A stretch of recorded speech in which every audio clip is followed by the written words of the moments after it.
Good afternoon, everyone, and thank you for joining us. Welcome to Close to the Vest, Stories from Red Cross LA Volunteers.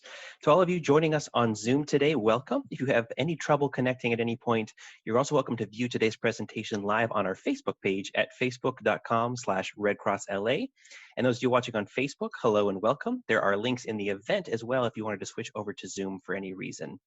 I'd now like to introduce today's host, the Volunteer Services Manager for the Los Angeles region, Jordan Rogers. Welcome, everyone. As mentioned, my name is Jordan Rogers, and I am the Volunteer Services Manager for the LA region. You might be asking, what is that?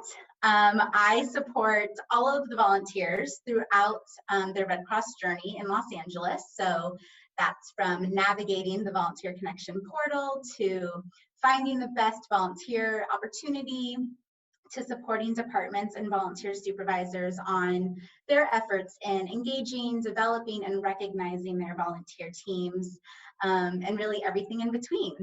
Today, we are kicking off Close to the Vest, Stories from Red Cross LA, and we are excited to have you all tuning in, whether on Zoom or Facebook Live. This storytelling event is aptly named for Red Cross vests, so widely known as a sign of Red Crossers helping in times of need, and our need and desire to generally hold our stories close to our vests. But today, 5 wonderful volunteers are sharing their stories for all of you. Before we dive in, I want to give a huge thank you to all of our volunteers in honor of last week's Volunteer Appreciation Week. You all rock, simply amazing. We cannot do this without you. You truly are the foundation of this organization and all the amazing work that you continue to do, especially during this time. We have not only been facing a lot of personal challenges, but as an organization that is client serving, how do we operate in this new normal? And simply we do it because of you guys, all of our volunteers. We have seen massive support and innovation in virtual projects, as well as completely redoing guidances for operating and responses. So that is all because of your commitment to the Red Cross, and you'll hear those stories today. Volunteering during COVID-19 has not been easy, whether it's concerns about the ever-changing safety protocols or concerns about the future, or simply wanting to see a volunteer in person during your volunteer meeting, not on Microsoft Teams or Skype again. But the strength and resiliency and commitment of all the Red Crossers during this time has been extraordinary, and I personally thank you. I know our staff in the LA region thank you. I have really seen and heard the best of humanity over these 6-7 weeks through our volunteers, and now you will get the chance to hear the stories as well. Our first storyteller is new to the Red Cross and came to us because of COVID, as the call and the need for him to act came to him, and act he did. He jumped on the plate with the Red Cross in supporting the Los Angeles Unified Meal Distribution Operation, and he is here to tell his story. Welcome, David. Thank you, Jordan. And thank you for this opportunity to share my experience.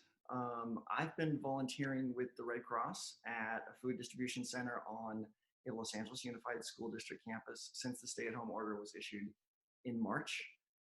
This is the hat that we wear every day on the line. The Robert F. Kennedy Community Schools in Koreatown, where I volunteer, normally educates 4,000 students. And right now, every weekday at this location, the Red Cross partners with LAUSD staff and Jose Andreas's World Center Kitchen, and we distribute between 6,000 and 12,000 meals a day. But let me take a step back from the work for a minute to talk about my journey. When the reality of the pandemic set in, to be honest, I was consumed with anxiety, like I'm sure many people were, about my health, the safety of my family and friends, how to deal with a crisis that literally offered no shelter anywhere in the world. And not knowing what to expect was scary. But when Governor Newsom issued the stay-at-home order here in California, I knew I had to make a choice, either stay home and worry about myself or find a way to help. I've always been grateful when I have the capacity to help others. And at that time, the most pressing need obviously was for doctors and nurses. I don't have that skill set. And then I saw a tweet from the Red Cross. And let me tell you why I'm so grateful for that tweet. It was asking for volunteers to help distribute food. I didn't know this, but 80% of the students here in the LAUSD school system live at or below the poverty line. So they actually depend on school meals for nutrition. So once I read that, of course, I signed up. I was just happy to have an opportunity to help. Yet here's the thing, and it's what blow my mind and that I did not expect. You know, I don't have kids in school. I hadn't had previous exposure to the school district, but the people I work with every day are happy warriors. They're, you know, substitute teachers, after school mentors, really anyone who's not teaching virtually right now. They are kind and thoughtful, intelligent, and they just put their backs into it, right? With their whole hearts. Anybody needs help, they pitch in. If I need help doing a task, Karen or Sylvia or Jose, they see me and they run over and they pitch in and help me catch up. They're looking out for each other without even being asked. What I'm really saying is that in the middle of this crisis, I found a community of people I didn't know before and never would have met on the path of my life before the pandemic. And what that's meant to me is, instead of being anxious, you know, like in the beginning, I now feel stronger and better just because every day I don't just see who we can be, I'm seeing who we are right now in this moment. We're distributing much needed food, which is a critical task, of course. But this new family I'm fortunate to be a member of, we're also offering hope, not just to these families, but to each other. You know, that we can come together to get through this crisis, but also figure out what this new normal is going to be, right? Which is going to have its own challenges. We don't know. But having this experience, I know it's going to have a lot of smiles. It's going to have a lot of joy. I know we're going to do it together with people we didn't even know before. Like, we're going to figure it out. I just wanted to help, and it turns out they helped me. One final thought: anyone who's considering volunteering for the Red Cross in any capacity, I strongly encourage you to do it. I've been a blood donor with the Red Cross for over a decade. So based on that experience, I knew it to be an organized and thoughtful organization. My experience volunteering has been safe, respectful. Every single day has been rewarding because my time and effort is needed and put to work. And it's a really good feeling right now to be needed.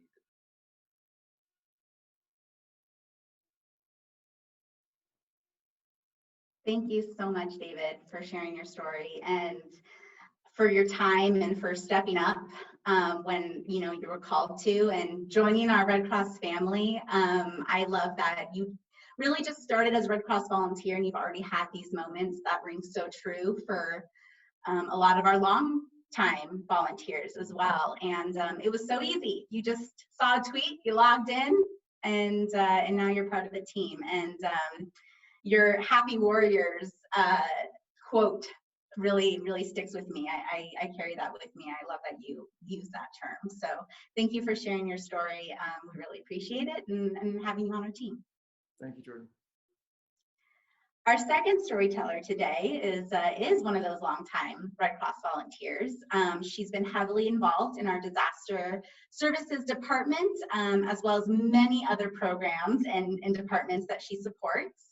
Her story today actually focuses on the virtual support needed during COVID and her work with Project Wellness. So I'd like to welcome Carolyn. Hello, Jordan. How are you? I'm good. It's so nice to see you, Carolyn. Thank you so much. Well, I would like to say that when COVID-19 hit the LA region, I just knew that I would not be able to participate on a public basis because of certain things with my health. But I did not want to just sit on the sidelines. I wanted to make sure that I was involved in some capacity because that's who I am. I like to believe that I am a true humanitarian. So when I heard about the Project Wellness from Nikki Davis, the Senior Director of Community and Volunteer Services, I just knew it was the perfect opportunity for me. I called about 500 of our committed and honorable volunteers just to simply ask, how are you and your family doing and managing under the Safer at Home order?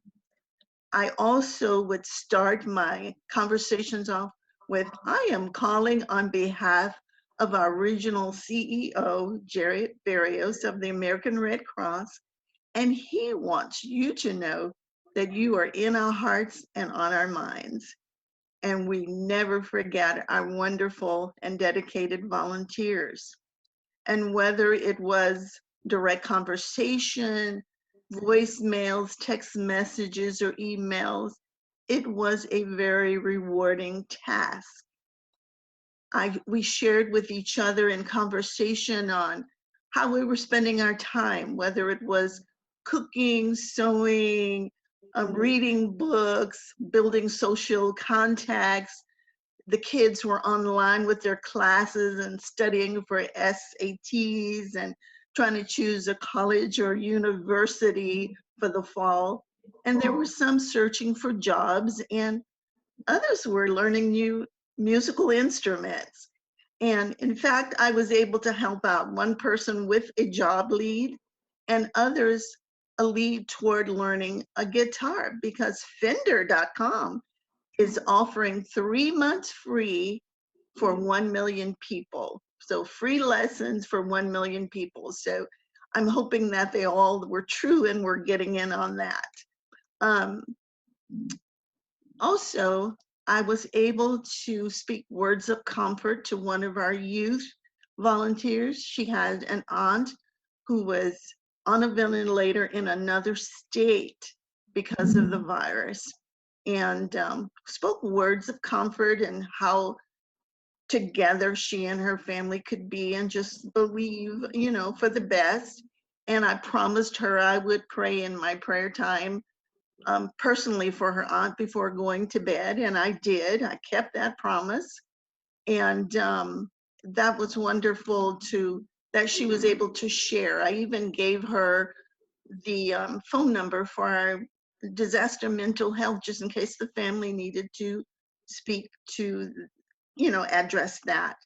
Also, I got to speak with a lot of the parents of our youth volunteers, and they were so grateful, so touched that we were thoughtful enough to take time out to call and check in on them. I believe it was one of the greatest 4 weeks I've spent in a long time, just to do a simple touching into the lives of our volunteers, yet meaningful. And it's a very difficult and unusual time in our lives, but reaching out to that, I think it brought out my family side, my family mode, because I was able to say to many of them, I love you. And it's one of those phrases, no matter what method of conversation I'm using with friends and family, I find it very hard to end a conversation without saying, I love you. And so to all of you here at Red Cross, I love you. Thank you so much. Thank you, Carolyn. I love you too. We love you here. So glad you end the conversations that way. I think this time of isolation is so hard on so many of us. especially Red Cross volunteers who can't go out and do the helping in person. So thank you for creating that family space and the connectedness that's so needed. Thank you for sharing your story and for being who you are. We appreciate you. Thank you. My pleasure. Our next storyteller is just beginning her Red Cross journey. She's one of our youth leaders. She and her Red Cross High School Club have been doing some great things in their community. And Mara is going to share her story. Welcome, Mara. Hi, thank you. So I'm a high school junior classical violinist and president of the Los Angeles County High School for the Arts, or LACSA, Red Cross Club. LACSA is an arts conservatory high school, and majority of its student body comes from all over the LA County.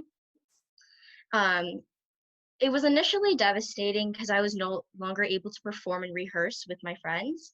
However, it became a blessing in terms of volunteering as a Red Cross Club because we had so many contacts in so many cities.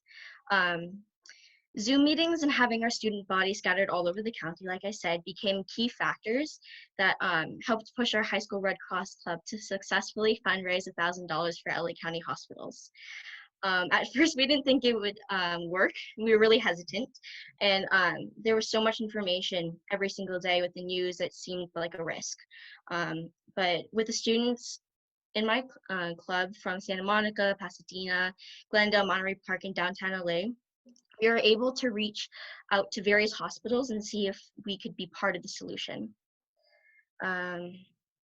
So for LACSA students, as our students, social distancing has been hard because we can't do what we yearn to do, which is like perform, rehearse, and create art together. And in this case, Zoom is not an option. So for the first week of staying home, my music conductor and teachers were trying to do virtual meetings and tried to play all at once, which ended up being a mess. And because of Wi-Fi signal connection strengths and lag times, everything was just out of sync and it just sounded terrible. We tried solo playing. It was slightly better, but Zoom has features which they try to edit out certain sounds.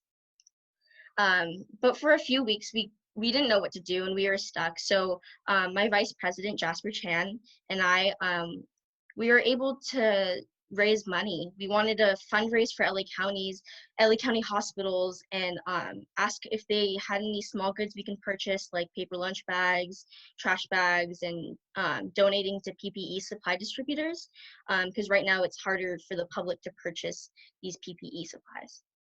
So our school is full of creative minds, and though we might not be able to express ourselves at school, each student has found an alternative way. I know some of my classmates are making masks for hospitals, and others are creating artwork through the COVID response. My school actually started this Instagram account called LACSA Students Make Art, and seeing all the work that's submitted has been very mood lifting. We're also so fortunate to come this far in the fundraiser to help the front line. And though it might be a small dent, it's what we can do from our computers while we try to figure out what's going on with this COVID outbreak. And we're still taking donations, and we're trying our hardest to reach as many people as possible. The link can be found, I believe, on our Facebook and Instagram page. Awesome. Thank you so much, Mara, for sharing the incredible work you're doing as your club leader and your club and hosting this fundraising activity. I wrote down the Instagram account and we'll share that link out as well for you. And I think you're an inspiration, and my heart goes out to everyone in school at this time missing their friends and the connection of performing. If you can't figure out how to perform on Zoom, please let us know. We'd love to hear you. We're trying to do those videotaping and then morphing it all. We'll get there eventually. You'll get there. You'll let us know. And I just want to say thank you for sharing your story and for joining us today. Thank you for this. This is amazing. Thank you. From high school club to young adults in college, our next storyteller participates in one of our longest standing youth programs.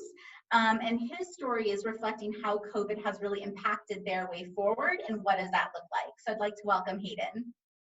Thank you, Jordan. Hi, everyone. As Jordan mentioned, my name is Hayden, and I'm delighted to be here to share my Red Cross story with you all. Before I begin, I'd like to tell you a little bit more about myself. I'm currently a college freshman, and I'm studying bioengineering at UC Berkeley. My Red Cross journey began in my freshman year of high school when I joined my school club and participated in my first blood drive. From there, I continued to get more involved, joining the Clermont-Pomona Youth Corps and eventually serving as president of the Youth Corps Executive Board. At every level, I loved what I was able to accomplish as a volunteer.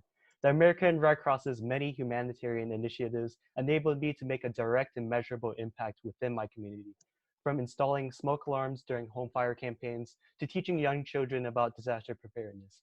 But by far, the most invaluable experience that I've had in my time with the Red Cross has been attending the Red Cross LA Region Leadership Development Camp, or LDC for short. LDC is hard to describe. On the surface, it's a 5-day immersive summer camp in early August focused on cultivating leadership experience and empowering high school delegates to make a positive impact in their lives and in their communities. But for those who attend, there's something else much more intangible that makes the experience so unforgettable. We like to call this indescribable feeling the LDC magic. And even after coming back for my 3rd year, I still can't put my finger on what it is exactly. But what I do know is that there is something special about unplugging from everyday life and spending a week in the mountains with fellow youth of diverse and unique backgrounds. Maybe it's because of our hardworking and passionate staffers who focus on each delegate's personal growth on an individual level. Or maybe it's because of the camp's warm and welcoming environment, a safe space that allowed me to step outside of my comfort zone for the very first time. It might even be the Red Cross themed sessions that we incorporate throughout the camp, which encourage delegates to continue experiencing the LDC magic after leaving by starting their own high school Red Cross clubs or by getting involved in various Red Cross events. Whatever the source of LDC magic is, it's clear that the camp has helped me to grow as a person, encouraging me to be more kind, thoughtful, and empathetic to others. And in return, I've been able to give back to LDC by nurturing the next generations of future leaders and serving in my roles as a staffer and advisory board member. But now, due to the tumultuous and uncertain circumstances of the past few months, our preparations for this year's LDC have required a lot of adjustment and rearrangement. Typically, our year staffers are required to attend monthly in-person trainings throughout the year in preparation for camp. However, after the LA Safer at Home order, we were forced to reevaluate whether or not we were able to prepare effectively for this year's LDC. Our solution was to implement an online alternative to trainings, and using the Zoom video conferencing platform, we were able to host a virtual training.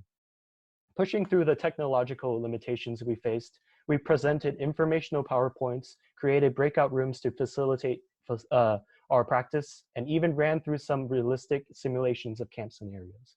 Our staffers were incredibly adaptive and came together to make the most of the situation. And indeed, my most heartwarming moments from amidst this COVID-19 pandemic have been the virtual trainings, because they have brought a sense of normalcy in a pretty abnormal world at the moment.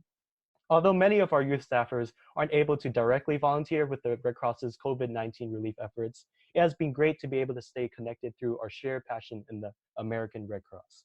And this certainly speaks to my Red Cross experience beyond just LDC as well. Hearing my fellow Red Cross volunteers talk about their unique experiences has been really inspiring and humbling. And in strange times like these, it's these small acts of service that preserve our humanity and provide the resilience needed to make it through challenging times. Thanks again for having me. I'd like to extend my gratitude to our LDC staffers, advisory board, adult advisory board, LDC alumni, and Anna Yang, without whom LDC would not be possible. And thank you, Jordan, for allowing me to share my story. And lastly, a quick promo. If you are a high school student or know a high school student who would be interested in attending LDC, please visit our website by searching for LDC LA Region for more information. Thank you. Thank you, Hayden, and I love your call to action. You're a true Red Crosser. Thank you for sharing your story and for continuing to be that light for up-and-coming youth leaders. This is not an easy time, and you guys have gotten so creative with your LDC board. So I just thank you for sharing your story and for you being a part of our team. Thank you. Yeah. And last but certainly not least, I am honored to welcome Shelby. She's one of the faces of the Red Cross who greets donors at blood drives. She has seen such community around her work through this pandemic. So welcome to Shelby to share her story. Thank you, Jordan. First of all, I want to say I volunteer with the Red Cross at blood drives almost every week. I am a blood donor ambassador. I'm 70 years old and I have high blood pressure, so I know I'm at risk. And both my husband and I were hesitant about me to continuing on as a blood donor ambassador, but we both knew that this was something I needed to do. I've been volunteering as a blood donor ambassador for a little over 4 years, and I feel I'm needed more now than ever. I retired in June of 2016 and immediately started volunteering with the Red Cross, doing what they call sound the alarm, installing smoke alarms in people's homes. The Red Cross does this for free. Now, this was a real learning experience for me because I am not mechanically inclined. After this, I was invited to become a blood donor ambassador. And my duty or responsibility is greeting people as they enter the blood drives, registering them and getting them ready for their appointment. It's a simple job, but it's an important one because I'm the first face many people see. And I have to be outgoing and make them feel at ease. And if you know me, that's what I'm known for, believe it or not.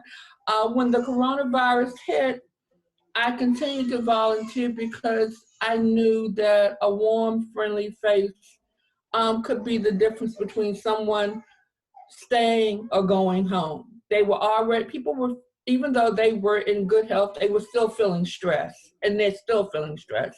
I took the COVID training, and I was given masks and gloves, and I got to work. I felt that and knew in my heart that the Red Cross would be taking precautions and that I would be relatively safe.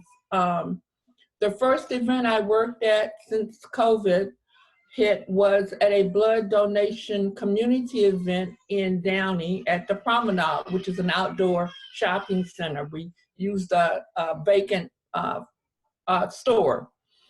And I was really surprised at the cooperation from the donors with the new procedures that we have in place, because I have to take their temperatures before they even come into the center. We have new questions that we ask specifically related to COVID. And they were really positive about, they appreciated that the Red Cross had some new procedures in place to keep both them safe and our blood supply safe. The donors worked with me, staying outside. We had something that we call the Rapid Pass, questions that you can read or you can do on your smartphone. They stayed outside, they did the Rapid Pass. And they understood that we were trying to limit the number of donors inside the facility at any one time due to COVID. And they agreed it was a good idea. And it was really great seeing the community being so responsive. I just want to share, everyone has showed up wearing their own face masks and gloves. And in the beginning, when we were facing a shortage of donors, we even had people show up without appointments, just having seen our sign and wanting to be of service. Lastly, I just want to say, I think our local California, local and state government are doing a great job. And when I first heard about COVID, I was nervous and scared. And then I saw how the community responded, and the community is pulling together, and that makes me so hopeful. And that's all I want to say. We need to work together to get through this pandemic, and the Red Cross is here to support us. Excellent. Yes, 100% agree, Shelby. Thank you for sharing your story and for continuing to be a blood donor ambassador. Thank you to your husband for allowing you to continue as well. Without hesitations, we appreciate both of you. I think you're such a light in this darkness for a lot of people, and so I just really appreciate the time you're spending at these blood drives. Thank you. Thank you, Jordan. And I want to say thank you again to all of our storytellers, to David and Carolyn and Mara and Hayden and Shelby for sharing your Red Cross moments and participating in our first ever Close to the Vest Stories from Red Cross LA. Your time and work are so appreciated, and thank you for continuing to give back. I would like to say thank you to all of our Red Cross volunteers across the LA region. Thank you to our viewers. Our email address should be in the comments on Facebook Live or the Zoom in case you want to also participate in any of the volunteer opportunities that were shared today, or if you're just interested in also sharing your story, I'd love to hear it. You know, if you want to get involved, this is the perfect time to do so and to create your own long-lasting, heartwarming Red Cross moments. So thank you for joining us, and we'll see you next time. Thank you everyone for tuning in today. If you're interested in more live programming here from the Red Cross Los Angeles region, we have some live broadcasts happening every Friday at right here on our Facebook page. If you're watching on Facebook, if you're on Zoom, head over that way and we can then send you some links. Facebook.com/Red Cross LA is the home of all of our Facebook Friday broadcasts. A lot of great subjects, including this Friday's 1 p.m. presentation as an introduction to meditation presented by author Light Watkins. Those are Facebook Fridays every Friday on the Red Cross LA Facebook page. And please do follow us on Instagram, Twitter, and Facebook, Red Cross LA, and Cruz Roja LA being our Spanish language Twitter handle. Again, thanks everybody for joining us. We'll talk to you next time.